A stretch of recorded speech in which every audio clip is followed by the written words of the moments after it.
నిర్గమకాండము 4వ అధ్యాయము. అందుకు మోషే, చిత్తగించుము, వారు నన్ను నమ్మరు, నా మాట వినరు, యెహోవా నీకు ప్రత్యక్షము కాలేదందురు అని ఉత్తరమియ్యగా, యెహోవా, నీ చేతిలోనిది ఏమిటి అని అతన్నడిగెను. అందుకతడు కర్ర అనెను. అప్పుడాయన నేలను దాని పడవేయుమనెను. అతడు దాని నేల పడవేయగానే అది పామాయెను. మోషే దాని నుండి పారిపోయెను. అప్పుడు యెహోవా, నీ చెయ్యి చాపి దాని తోక పట్టుకొనుమనగా, అతడు తన చెయ్యి చాపి దాన్ని పట్టుకొనగానే అది అతని చేతిలో కర్ర ఆయెను.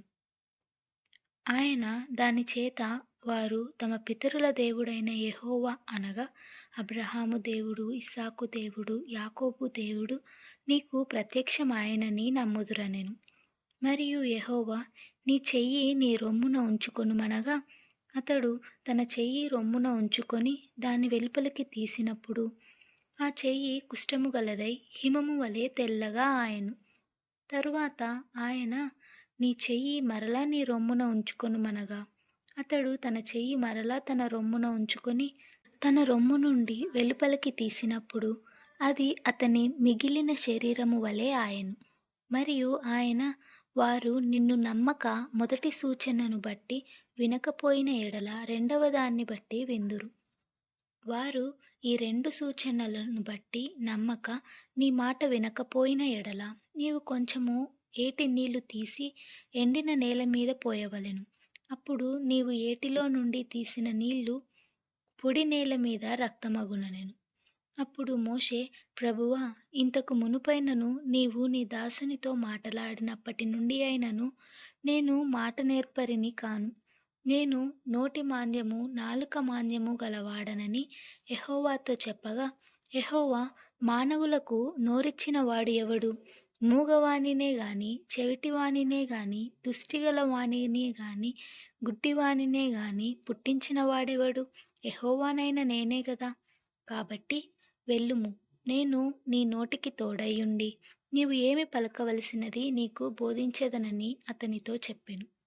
అందుకతడు, అయ్యో ప్రభువా, నీవు పంపతలిచిన వానినే పంపుమనగా, ఆయన మోషే మీద కోపపడి, లేవీయుడగు నీ అన్న అయిన అహరోను లేడా? అతడు బాగుగా మాటలాడగలడని నేనెరుగుదును. ఇదిగో, అతడు నిన్ను ఎదుర్కొన వచ్చుచున్నాడు. అతడు నిన్ను చూచి తన హృదయమందు సంతోషించును. నీవు అతనితో మాటలాడి అతని నోటికి మాటలు అందించవలెను. నేను నీ నోటికి అతని నోటికి తోడయుండి మీరు చేయవలసిన దానిని మీకు బోధించెదను. అతడే నీకు బదులుగా జనులతో మాటలాడును. అతడే నీకు నోరుగా నుండును. నీవు అతనికి దేవుడవుగా ఉండు. ఈ కర్రను చేత పట్టుకొని దానితో ఈ సూచక క్రియలు చేయవలెనని చెప్పెను. అటు తరువాత మోషే బయలుదేరి తన మామ అయిన యిత్రో యొద్దకు తిరిగి వెళ్ళి, సెలవైన ఎడల నేను ఐగుప్తులోనున్న నా బంధువుల యొద్దకు మరలా పోయి వారింకా సజీవులై ఉన్నారేమో చూచెదనని అతనితో చెప్పగా, యిత్రో క్షేమముగా వెళ్ళుమని మోషేతో అనెను. అంతటా యెహోవా, నీ ప్రాణమును వెదికిన మనుష్యులందరూ చనిపోయిరి గనుక ఐగుప్తుకు తిరిగి వెళ్ళుమని మిద్యానులో మోషేతో చెప్పగా, మోషే తన భార్యను తన కుమారులను తీసుకొని గాడిద మీద నెక్కించుకొని ఐగుప్తుకు తిరిగి వెళ్ళెను. మోషే దేవుని కర్రను తన చేత పట్టుకొని పోయెను.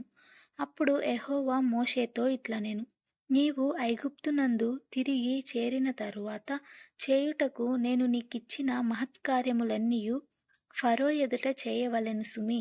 అయితే నేను అతని హృదయమును కఠినపరిచెదను, అతడు ఈ జనులను పోనీయడు. అప్పుడు నీవు ఫరోతో, ఇశ్రాయేలు నా కుమారుడు, నా జ్యేష్ఠపుత్రుడు, నన్ను సేవించునట్లు నా కుమారుని పోనిమ్మని నీకు ఆజ్ఞాపించుచున్నాను.